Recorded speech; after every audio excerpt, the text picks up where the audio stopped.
Beralih ke informasi selanjutnya, saudara, lebih dari 1.000 pemudik dari Kalimantan dan Malaysia kembali tiba di Pelabuhan Nusantara, Kota Parepare, Sulawesi Selatan. Para pemudik terpaksa berdesakan di atas kapal demi bisa pulang kampung. Dengan menggunakan KM Lambelu, sekitar 1.300 penumpang tiba di Pelabuhan Nusantara, Kota Parepare, Sulawesi Selatan.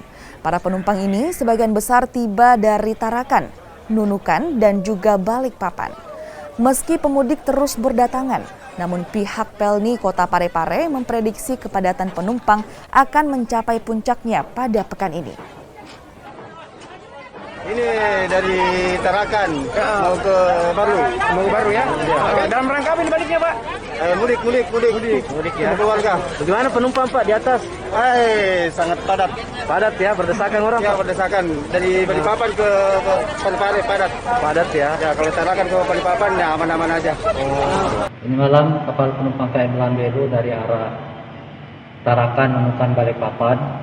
Penumpang turun di Parepare 1.310 dan diperkirakan puncak untuk minggu ini adalah KM Lambelu. Nanti yang akan datang minggu depan itu ada 2 kapal, yakni KM